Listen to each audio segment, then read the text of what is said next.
Welcome back. You know, it's been about a year since we first reported on Trinity Groves. It's the new restaurant development in West Dallas that is really revitalizing a somewhat neglected part of the city of Dallas. Well, a year later, fast forward now, Trinity Groves is one of the trendiest destinations in the city in all of North Texas, and it's changing all the time, growing. So we asked our man on the street, Don Walt, to go back and see what's new at Trinity Groves. Hey, Don. Hi, Jeff. West Dallas is new Dallas. Even after a year, everything about Trinity Groves feels new. New one-of-a-kind restaurant concepts, new chefs getting a chance to try new ideas, all under the tutelage of one of the most successful restaurant entrepreneurs in the country. Trinity Groves sits just beyond the new Margaret Hunt Hill Bridge, the hottest destination in Dallas. It's giving West Dallas a new future with mixed-use development, residential apartments, office, retail, and parking, and it all starts with food. Well, we're bringing on a Southern Cajun Creole feel here, with a strong emphasis on the Cajun and Creole. Do modern American with French and Asian influences.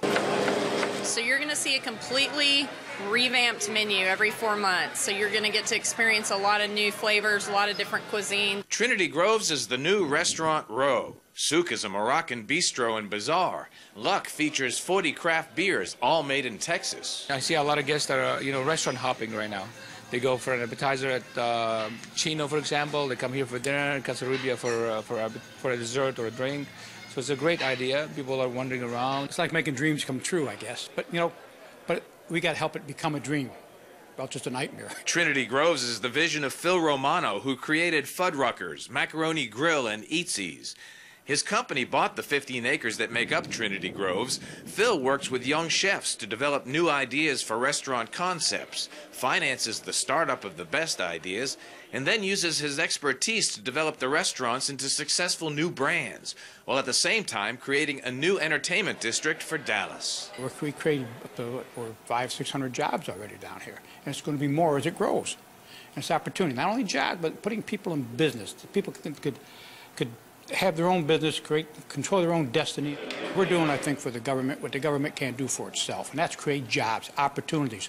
We're doing it in the private sector. We're doing it here in Dallas. For example, Amberjack's Fish Market Grill has been only open for 4 weeks, but already business people are driving over the bridge from downtown Dallas. This whole restaurant incubator making all this possible? Oh, absolutely. Absolutely. We were just simply restaurant people doing things for other people, and this was our chance, our opportunity. And Phil told us, he said, come on, Karen, it's your turn. Come on, Larry, it's your turn. I'm truly living my Cinderella story right now, honestly.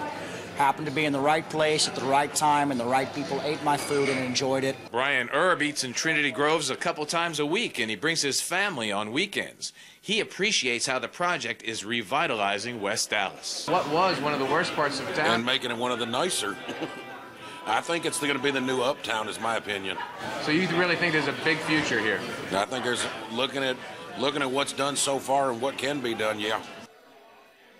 So it's hot, it's trendy, and it's new. In fact, one restaurant, Kitchen LTO, limited time only, plans to change chefs, the cuisine, and the theme of the restaurant 3 times a year just to keep it interesting. Oh, wow. That's cool. It's a great concept, and I love the line in your piece about Phil Romano saying, you know, they're really doing what the government can't always do for itself, and that's create jobs. Right. It's huge. 500 to 600 jobs created already, with many more to come, especially as they move into the next phase, which is going to be building apartments, retail, and office space to go along with the restaurants. Yeah. There had been some concern, even though it's a fabulous project, there was some concern that the residents of West Dallas were going to be forced out of the area. Have you seen any of that?